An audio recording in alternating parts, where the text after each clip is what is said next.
Today we are talking the left fielder's position in Diamond Dynasty. We have two more outfield positions to do before we move on to starting pitchers and relief pitcher rankings list. I know you're all looking forward to those, but right now, today we are talking left fielders. And in my opinion, one of the thinner positions in the game right now, not really stacked like the center fielder's position. This will be primary left fielders only. So if you're excited for this one, do me a favor, hit that like button, hit that subscribe if you're new. I would greatly appreciate it. And make sure to follow me over on Twitch. We've been live streaming a ton of MLB The Show 22 content over there, but I hope you enjoy the video and let's get it. Minika, watch me on Twitch, ooh, I'm streaming. I'm on YouTube, subscribe to the channel, red button beaming. Let's get that sub count, take over YouTube, ooh, we teaming. My content so high, ooh, yeah, I'm steaming. Ooh, yeah, I'm steaming. Red button beaming.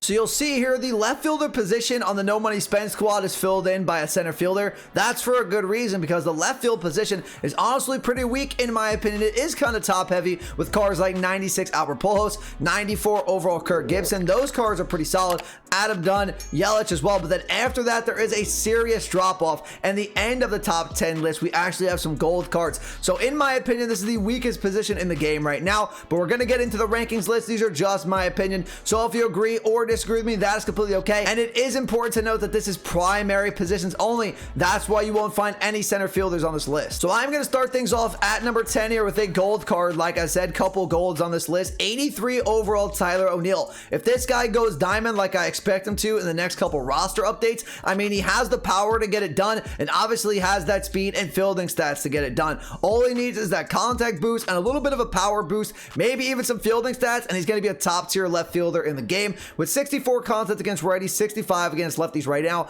Obviously not great, but on a great inside edge day, and he's already been supercharged this year. You see what he can do when he gets a very good upgraded card. 86 power against righties, 78 against lefties, mid 80s for the most part in the fielding stats, 85 fielding, 80 arm, 76 arm accuracy, 85 react time with 95 speed. If he goes diamond, he is definitely going to be a top tier left fielder primary in the game right now. He is extremely cheap if you want to pick him up, only about 1,500 stubs. At number 9, we are going to have the legend himself, 84 overall Steven Kwan. The only thing this card's honestly missing is better power, because the contact has some pretty good stats to actually last a little bit in this game. Gonna have a decent PCI size even on Hall of Fame and on Legend. 104 contact against righties, 100 against lefties. Has the fielding stats potential to get most of the fielding stats into the 80s with some parallel. 77 fielding, 72 arm, 78 accuracy, 75 reaction time. So at parallel 5, that is 80 plus in the fielding, accuracy, and reaction time stat with a 77 arm. And the speed is a little low for my liking, I will say. 56 speed for the outfield, a little slow, but the fielding stats are okay. Speed is okay. The power is the problem on this card though. Only 56 power against righties, 51 against lefties. If he had 70 plus, he could probably be a top 6, top 7 outfielder on this list. But with the lack of power, 56 against righties, 51 against lefties, gonna have to put him here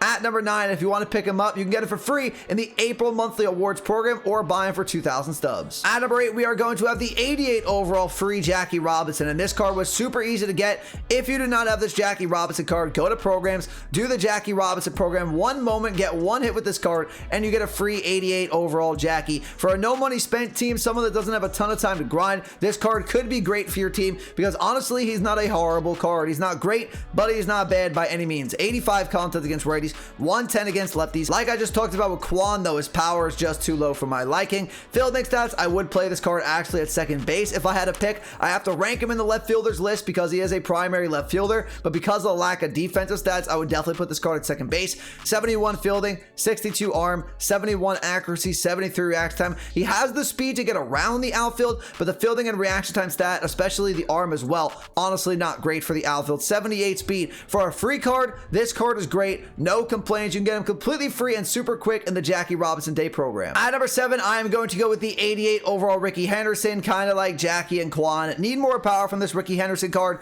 but this Ricky is better than Jackie and Kwan in the outfield, because he is going to have that 99 speed, 99 steal, 99 base running aggression. So even with the 74 fielding, 84 reaction time, it's going to feel a lot faster, and he will fly around the outfield and make some plays for you with that 99 speed. But at the plate, we will get a better Ricky Henderson card down the road. This one, in my opinion, is not going to get it done at the plate. Contact isn't that great to begin with, and the power is even less. OPS, 80 contact against righties, 79 against lefties, 56 power against righties, 70 against lefties. We will get a better Ricky card down the road, but for right now, wouldn't use him in my opinion. If you do want to pick him up though, to put him into this collection, because I do think we are going to get a 99 OHTANI collection down the road, and I really feel like it's going to involve some of these anime cards. So if you want to pick him up for 13K, maybe invest in him. At number 6, this will lead me to 90 overall Jason Bay. Now, I'm not the biggest fan of Jason Bay's swing in last year's game, and this is the exact same card as last year's game, but at least this card is a little more well-rounded at the plate than the other cards that we talked about so far,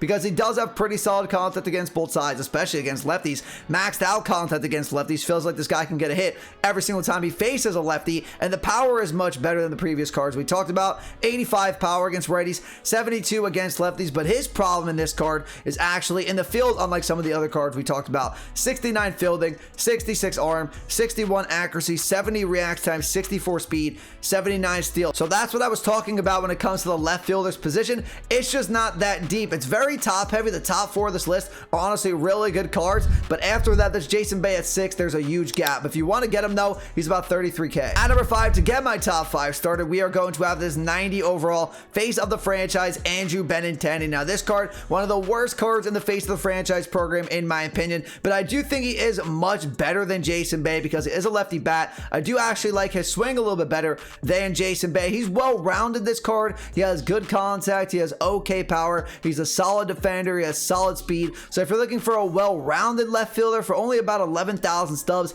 he could be your guy. I do think there is a big gap between Jason Bay and this card, but there is a humongous gap between this card at number 5 and number 4, who we're going to talk about in a second. I guess he's not a bad card, but in my opinion, I would go ahead and get some of the other face of the franchise center fielders and right fielders and wind up playing them at left field. But if you want to pick him up, he's about 11,000 stubs. At number 4, this is where we're going to see our first really good card in the game right now, and that is 91 overall, Christian Yelich. Yelich has a top tier swing in the game every single year, no doubt about it. He is going to mash for you at the plate. 95 contact against righties, 90 power against righties, 102 contact against lefties, 84 power against lefties. I love Yelich cards at the plate. His swing is just so good. Lefty bat, the problem with Yelich cards, at least a 91 overall version or his live series, when he gets a 99 overall version, he will be better in the field, but this card is a liability in the field. Only 73 fielding, 67 arm, 62 accuracy, 73 react time, 76 speed. I don't think I could put him in the outfield. So if I want to use this Yelich card, I'd have to put him on the bench right now. And for about 50,000 stubs,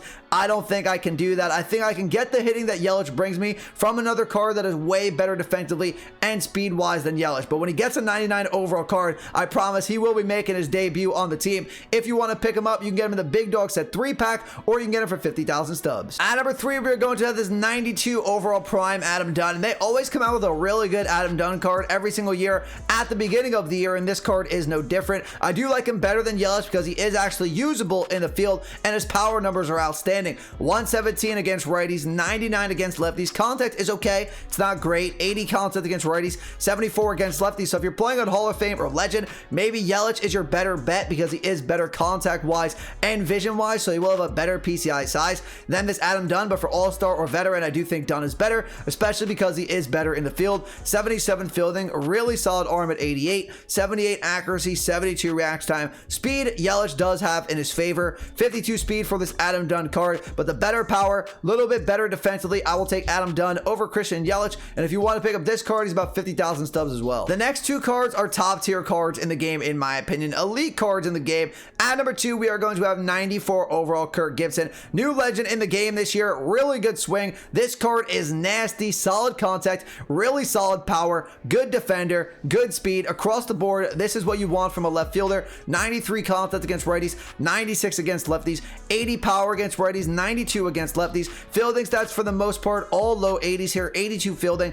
78 arm, 82 accuracy, 84 react time, and really good speed. 84 speed. When you start to get parallels on this Kirk Gibson card, you can touch 100 contact against both sides. 80 power against righties becomes 85, and you're close to that 100 threshold with power against lefties. Then the fielding stats will all get to upper 80s besides the arm. That would be at 83 at parallel 5, and the speed is just about to get to a 90 overall. So this card is nasty. It's just a little difficult to get him in the Dodgers Live Series collection. At number 1, the best left fielder in the game, though. Don't think it's very close. It's going to be 95 overall Rookie of the Year, Albert Pujols. Now, Albert Pujols would actually be better fielder at first base, but the reason why we're ranking him on this list is because he is a primary left fielder, so he's eligible for this list, not the first baseman's list. And I do think this card is probably a top 7 card in the entire game. Take a look at the hitting stats from this Pujols card. These have end game numbers on them in the beginning of the year. 120 contact against righties, 89 against lefties, 100 power against righties, 103 against lefties. He's not the best defender in left field, but honestly, he's not horrible if you start to get some parallels on him. 70 fielding, 66 arm, 66 accuracy, 67 react time, 60 speed. So you get this card to parallel 5. He'll have max contact against righties, 105 plus power against both sides. His fielding stats will be 75 fielding, 71 arm, 71 accuracy, 72 react time with 65 speed. That's pretty usable in the field, and he mashes at the plate. 80,000 stubs. You're getting a steal with this Albert Pujols. All right, everyone, that's gonna do it for the video today. In the comments down below, let me know, what did you agree with my list and what did you disagree with? If you did enjoy the video though and you found it useful, do me a favor, hit that like button, hit that subscribe button if you're new. I would greatly appreciate it, and I'll talk to you all in the next video. Have a great rest of your day. Peace.